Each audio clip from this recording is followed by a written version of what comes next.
on Harvey claiming that YBOA championship. Yeah. You know what I mean? Like, me and King made history together. And he led us to that chip. Had 44 in that championship game. Yeah. Like, these are all facts. Like, and why you trying to be all modest, yo? Yeah. No, I'm gonna let him go. You gotta let him go. Let him finish. You know what I mean? Like true indeed. Like, this is what it always been. And to put, if we want to talk like all that's like, I know we got to shed a lot of light on how Bear had his little run. Hey, yo, that was a 1 year run. Them niggas, yo, Bradwell and Warren, that 3-head monster, been fucking with me since I'm about 11 years old. Been fucking me up in my ass. Paying man's ass up. Like, they been a thorn in my ass. I was 11 years old. Hold on. And people don't know about that. People don't remember, don't know about those like C2 Madison games, yo. Yeah. Like, yo, I'm talking about games used to be crazy. I'm talking about like all the people that played during that was on them teams, man.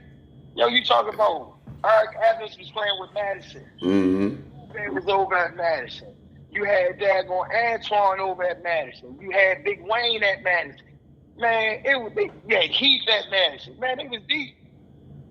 Yeah. And I just like we go to war. We went to war. Let's keep it 1,000. Like, hey, yo, listen. I'm a late bloomer in the game. Mm-hmm. Like, them niggas really have to beat up on my ass if they get right, cuz. Mm-hmm. And I'm gonna give you one more. At freshman year, I was stuck in high school, my coming out party. Mm-hmm. I did my band this link, right? Mm-hmm. I had caught a little bit, and I was on home arrest. Okay. Hey, yo, John, he said, come up with Clifton and hoop a seat. So I'm like, yo, nah, yo, I ain't going up there, yo, nah, yo. Hey, yo, I went up there, I was rusty as shit. Them niggas whooped my ass back and shit, boy. Them niggas was busting my ass. Hey, yo, Peter was like, I don't care, just keep playing. I was embarrassed as shit. They was busting my ass. That's my freshman year that I was coming. That summer, I went up Lake Clifton, they was busting my ass, my nigga. I can't make this shit up. They got me back in shit. Yeah, Mike. I said you hear Bear. Hold on, Bear. Listen here, good people. For the people that don't live in Baltimore and outside, that don't live in the DMV, that's looking out of town. This is Cornelius McMurray, aka Pooh Bear, one of the top trainers right now in the city. However, he went 20. Was it 27-0, 28-0? It was 27. It was 20. See, he real humble and modest, right? But y'all know I'm not. I ain't that guy. So I talk some shit for him. He beat me too. I was one of those guys. Yeah. 27-0, right? 27-0. This is what I like to say. Cause I was mad at I still talk shit to Mike Poole and KB. But I'm still mad at y'all because y'all lost 3 times. They Cecil. They my family. When they hurt, I hurt. Unless we beating them. You see what I'm saying? So the history, the run that y'all ran on, Bear, I'ma always bring it up because that's history. What y'all did, everybody can't do that. I ain't do that. Like, and you beat some, man. I was.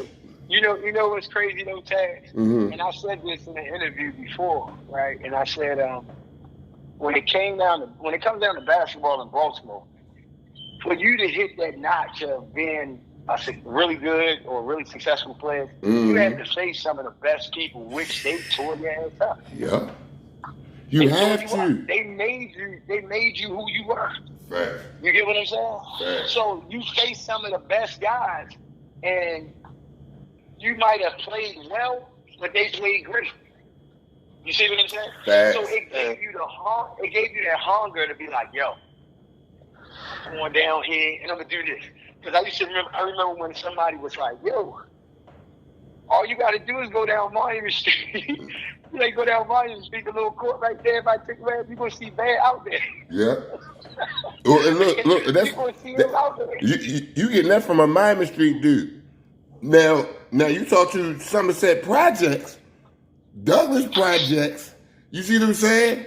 That's the project baby. What they say, he was out there working. He out there working when ain't nobody else out there. He out there working. Man, one thing I pride myself on, is like, I pride myself on knowing my flaw and knowing the guys who went out there and exposed their flaw. Yo, King, you're one of them. Like, every event, every tournament, everywhere you're out there, you're showing your game. You know, and that's the most respectful part of it all, yo. Like, it ain't a BNBL tournament. Even in your older years, like, you come back in town, like, you showing the people. Yeah. The reason why, I'm honest with me, the reason why I don't get the love from the people is because, like, I was running around goofy outside with guys that didn't play ball, and at the end of the day, I wasn't putting on my show to the people. You know, I disagree with you, Pooh Bear. I know you like, damn, nigga, you keep on cutting me off, but I disagree. No, I disagree. Like, I don't know what love was on. I don't know what love lights was on, yo. In high school, under the bright lights, I performed. When it came to, I'm up the dome, or I'm at the Kings, I'm at this league. No, you ain't seeing Bear. You ain't Bear. I ain't really got time for that shit, to be honest with you. Listen, man, at the end of the day, Bear went out of town and still killed it. You know what I'm saying? A lot of times, that's different. That's on that stage still. Yeah. You know? But see, a lot of people don't know. All right, because this how I may grade my list. Ooh, you know what I'm saying? You had to do something out of town against real pros, people that's in the NBA. You had to do something. You may ain't had the performance that you had in Baltimore, but it's like this. You supposed to do that shit in Baltimore. You go out of town, you supposed to make your name too, and you did that. Right. You see what I'm saying? Like, you did that. There's a lot of people, and I ain't gonna speak on no names, that went out of town with us. Y'all know some guys too that got buckets in this town, but froze up outside of town. Y'all know that. But you know what? Hey, Tad, but that goes back to what I told you before, man, about when we talk about playing AAU basketball. Back then, it didn't matter who you teamed up with as far as high school basketball. The whole mindset was about winning. Mm-hmm. You know what I'm saying? Because we all knew, like, in Baltimore, we were under-recruited kids. Right. That's just a fact. Right. So now, when you speak to a kid now about being under-recruited and saying, shorty, you're not on nobody's board, these are the things you got to do, they get mad at you before accepting the fact that, yo, I'm not on nobody's board.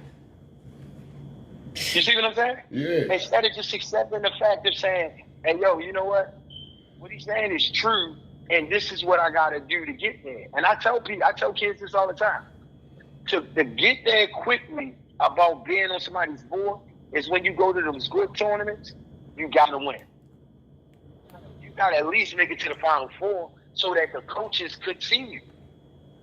Or make it hard for the other, because once you get that stigma that they were like, oh, they may not be the talent, but they gonna scrap, they gonna play hard, they gonna play hard. So remember when we talked about Taz, and I said, I broke it down. I said, yo, no, I wasn't, because maybe Pooh Bear remember when we played. I think that was like 12, 14. Mm-hmm. I didn't even play. I didn't even get in the game like that. I didn't get in the game like that. Duty would throw me in once in a while, took me out. But the whole reason why he did it is because I wasn't doing what he asked me to do. Mm-hmm. And until I realized what he wanted me to do, like I caught a growth spurt and I was tall, but I wouldn't rebound the ball. I wanted to get out with fast breaks and get layups.